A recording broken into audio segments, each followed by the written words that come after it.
Bakal mati nggak? Mungkin nggak mati. Kenapa kira-kira? Harga.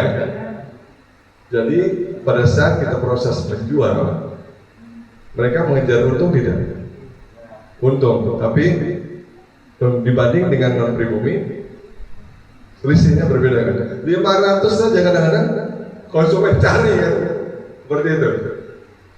Kenapa non pribumi berani menjual rendah?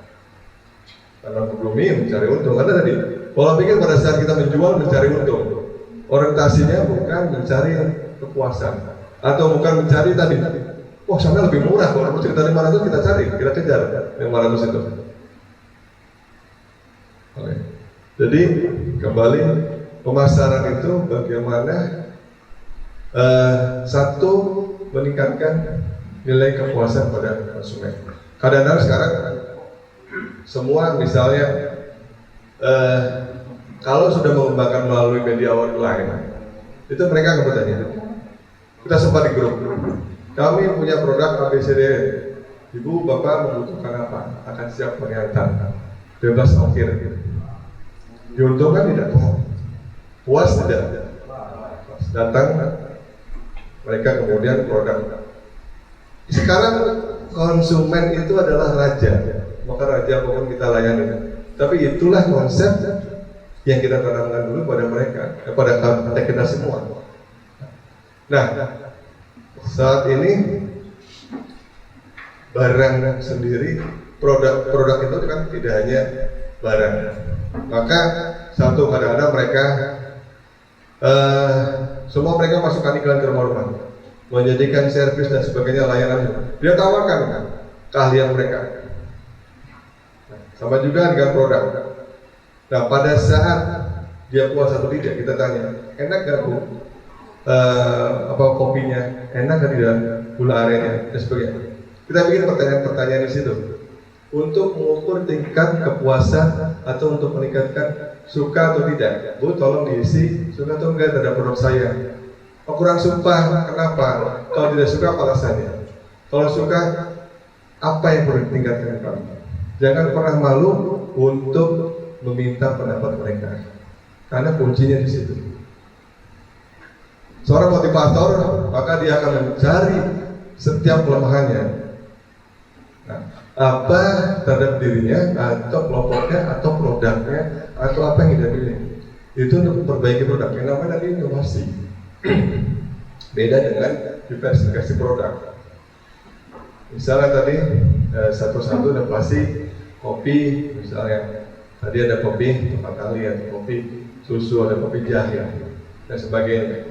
Karena ada nanti kalau bilang kopi ada macam-macam, ada kopi kekinian, ada kopi susu plus gula aren, macam-macam. Di kota itu udah mahal harganya. Nah, ini yang kita mencoba merubah image kepada teman-teman semua untuk apa yang dibutuhkan pasar terhadap saat ini. Saya ingin juga kopi itu bisa berkembang. Lampung itu sangat potensial. Nah, kemudian dari nilai kepuasan itu muncul pertukaran, ada yang satu transaksi sehingga hubungan timbal balik yang sudah merasa puas, maka dia akan terjalin terus. Nah, komunikasi apabila melalui online itu, kemudian pertanyaan-pertanyaan yang kita sampaikan, kalau kurang apa tolong sampaikan ya, kami akan perbaiki. Kemudian kalau merasa puas, bisa ibu hubungi kembali, kalau memang pesan kami siap antar. Nah, sekarang pemasaran sekarang itu konsumen ada raja, maka kita menjemput apa yang dibutuhkan mereka sehingga dia merasa puas. Tadi sampaikan bahwa setiap melalui survei nanti ada itu sebetulnya larinya kepada riset pasar ya. Tapi sekitar saya nggak diajarkan sini karena itu manajemen pasaran dulu. Saya sempat ngajar kepada secara online ke penyuluh, kemudian PEH dan lain-lain di Lampung dan sekitarnya. Kedua angkatan di 2020. Kemudian muncul hubungan, terjadilah pasar, baik itu pasar tradisional maupun pasar online. Nah, dulu tidak ada teori pasar itu pasar yang tidak nampak atau media online gitu. Karena pasar gaib, kita nampak di mana itu melalui internet. Dulu tidak ada teori itu, tidak muncul teori itu. Saya waktu saya belajar S1 tahun 1990. Sekarang mau semua model, semua boleh online. Nah, kita kembangkan apa yang sampai tadi Pak Holik. Coba kita belajar sama-sama tentang Canva. Tentu bagaimana dia tarik melalui Instagram, Facebook dan lain-lain. Itu kita munculkan produk kita sesuatu, misalnya gini, kopi kekinian disukai para remaja. Nah, sesuatu nama yang bisa melekat di konsumen, suatu positioning yang bisa terdapat di sini sehingga dikenal oleh mereka. Kopi kekinian. Kalau dulu ada kopi yang apa namanya, jenis kopi yang tidak dicari atau apa namanya untuk ini kopi Mirna. Pernah dengar? Harus minum nggak bangun lagi. Ada kan yang diracun itu kopi Mirna. Ya, ada yang dengar ya? Tahun berapa itu? 2010 kalau nggak salah. Saya ikutin itu terus. Ya, sebetulnya tempat itu malah jadi terkenal gara-gara kejadian itu. Ya, dia merubah image akhirnya. Tempat itu tempat yang memang terkenal karena tujuan pembunuh. Kemudian karena sesuatu hal muncul kopi itu. Maka sebut kopi Mirna. Nah, karena ada dicampur apa namanya zat untuk meracuni seperti itu. Nah, sekarang muncul jenis-jenis kopi-kopi dan suatu inovasi yang tiap orang memunculkan inovasi dengan gayanya mereka sendiri sehingga mereka bisa dikenal. Muncul kafe-kafe. Ya. Tentu kita berharap mungkin dari kopi itu bisa ditingkatkan. Kalau misalnya kopi susu KPH One ya seperti itu. Kopi susu plus gula aren bisa dimasukkan dalam kemasan, kemudian menjual kopi yang sudah jadi. Nah, itu suatu inovasi. Memang diversifikasi usaha dalam pengembangan. Dan itu akan menambah nilai tambah terhadap produk tadi. Mungkin kopinya doang dijual murah, setelah dikemas, kemudian dengan rasa yang cukup enak, maka akan mendapat nilai tambah. Nah, nilai tambah itulah yang kita harapkan dari pengembangan satu produk.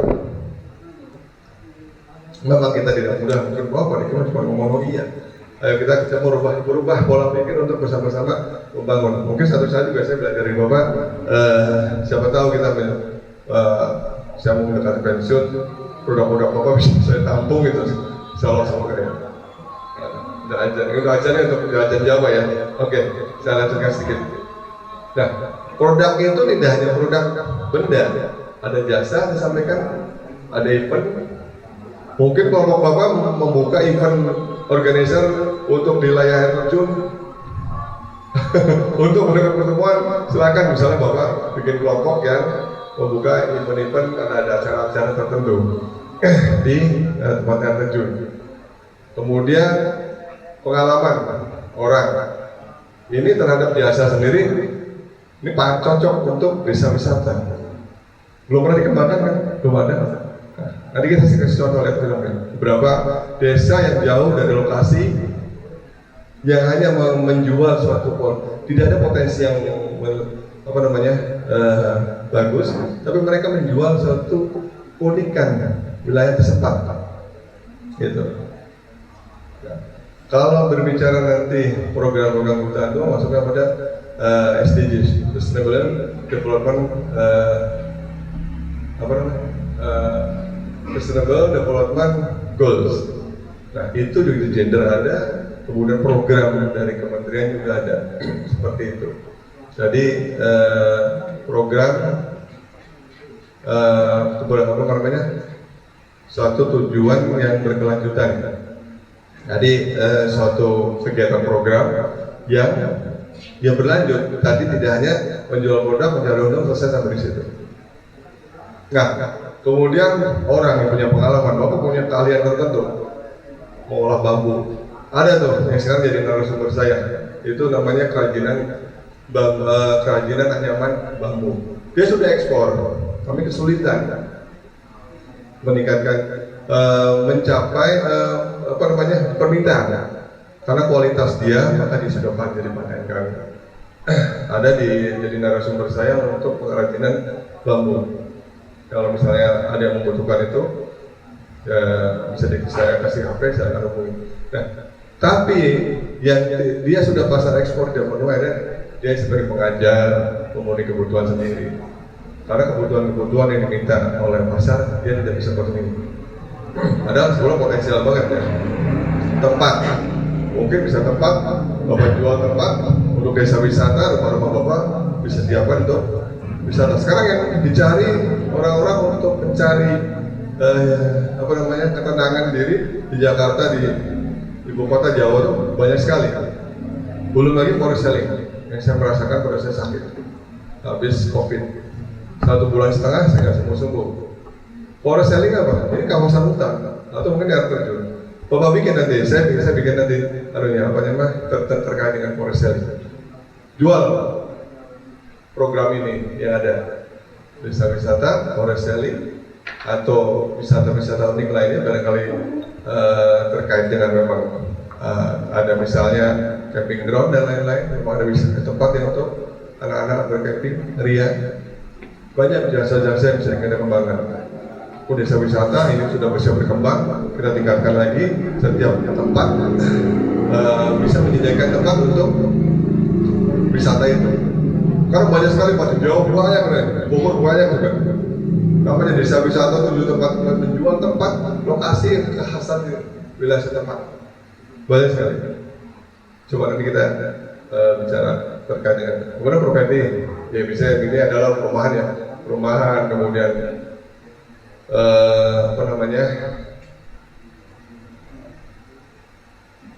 kemudian yang terkait organisasi. Jadi apabila Bapak punya organisasi yang bisa kemudian sekarang aja Bapak jadi tempat studi banding. Minimal Bapak kalau bisa teman-teman bisa menyiapkan produk, kemudian mereka studi banding menjual produk. Ini satu organisasi yang bisa menjelaskan informasi ini kepada masyarakat di luar. Bapak selalu dikunjungi tempat untuk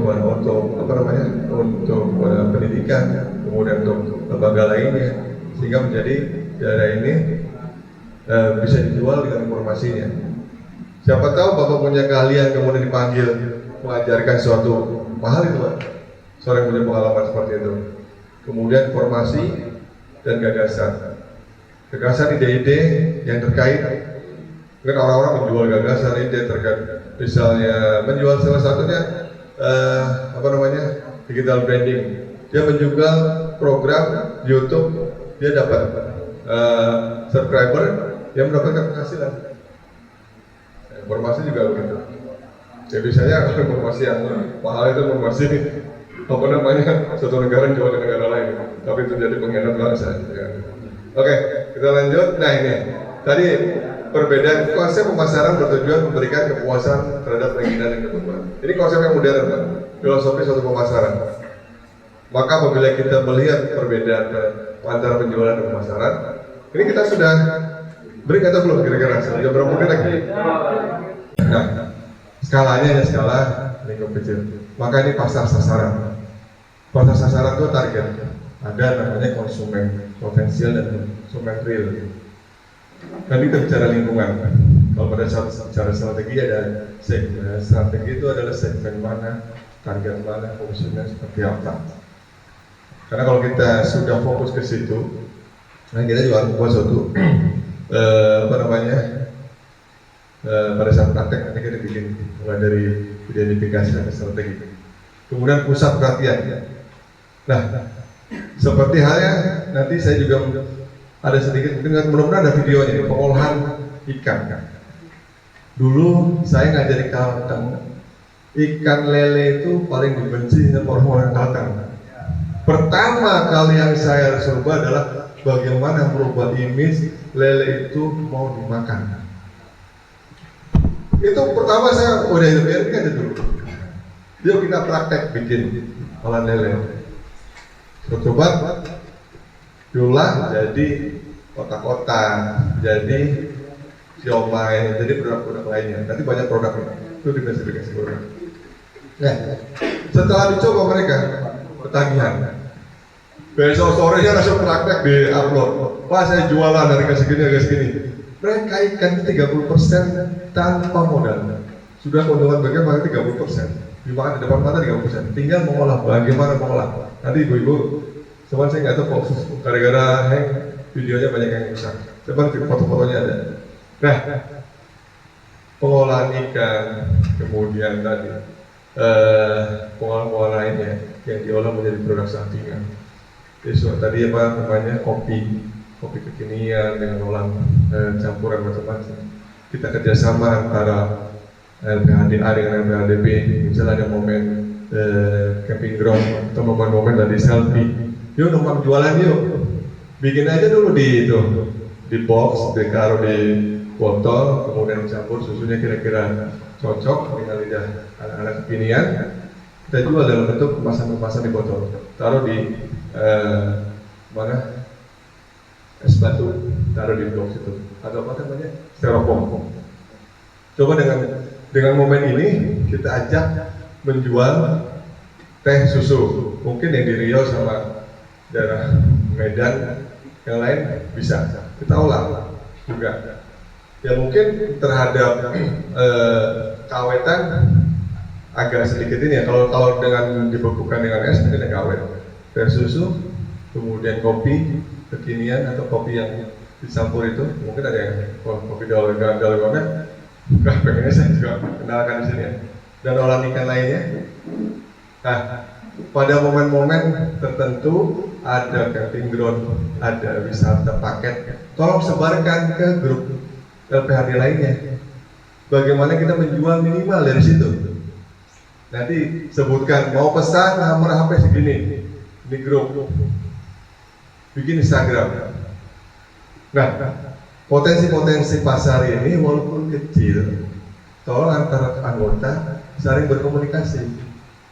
Nah, tentu satu kelompok berkomunikasi kelompok lain apabila ada momen-momen tertentu yang tadi dijual pada saat yang kita berbicara di sini.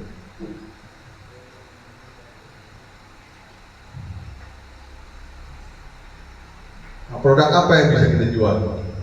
Tadi kita, sorry. Lewat aja. Nah, artinya ada momen, ada event yang tertentu kita bisa jual benda, jasa, ada event, ada pengalaman tempat.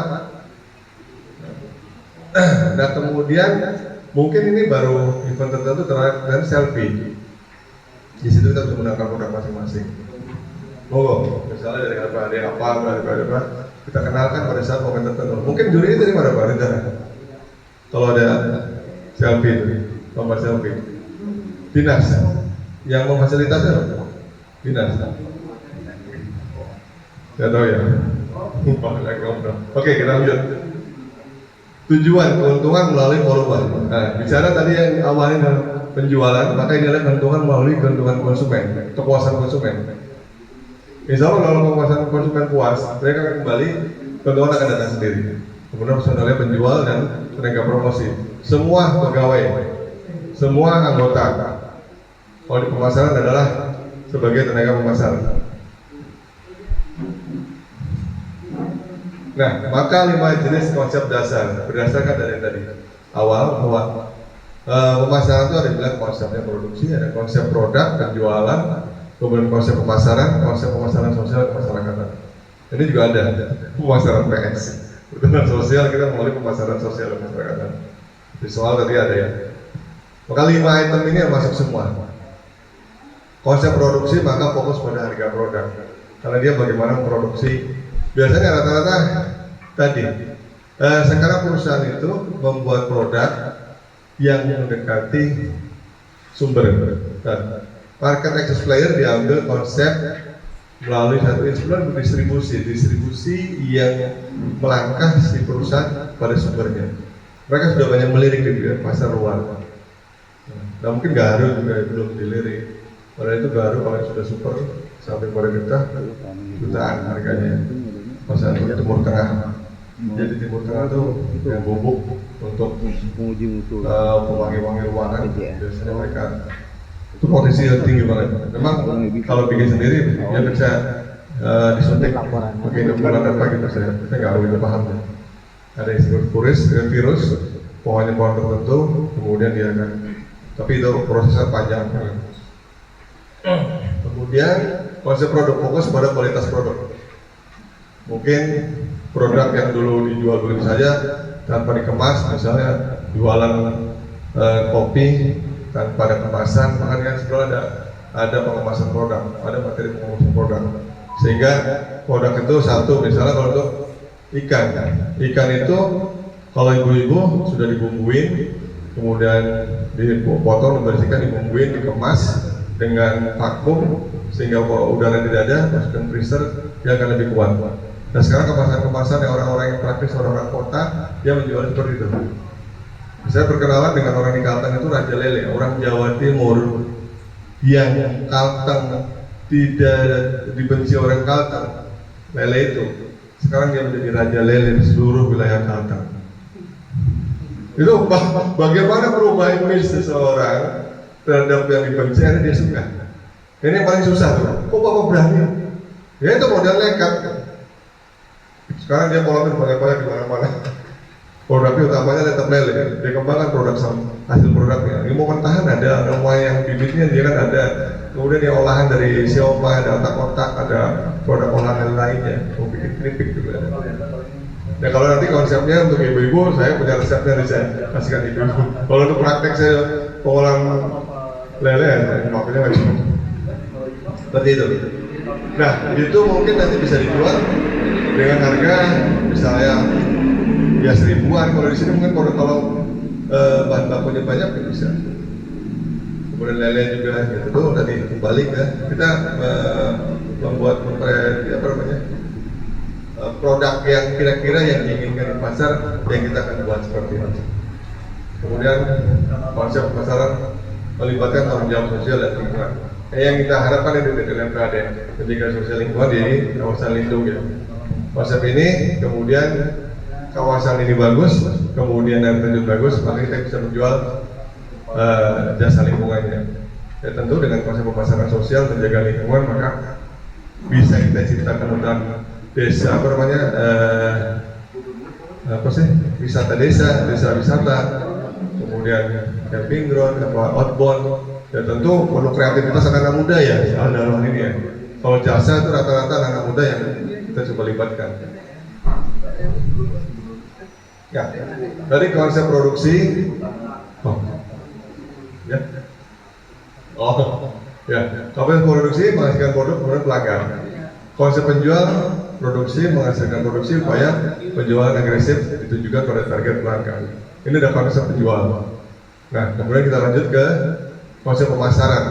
Maka dia lebih kebutuhan dan keinginan pelanggan aktual dan potensial. Apa yang dibutuhkan mereka? Nanti kita bicara lingkungan. Lingkungan itu yang makro, yang eksternal itu lingkungan luarnya demografi. Misalkan kita bicara demografi. Di sini masyarakat yang paling banyak anak-anak. Oke, anak-anak remaja.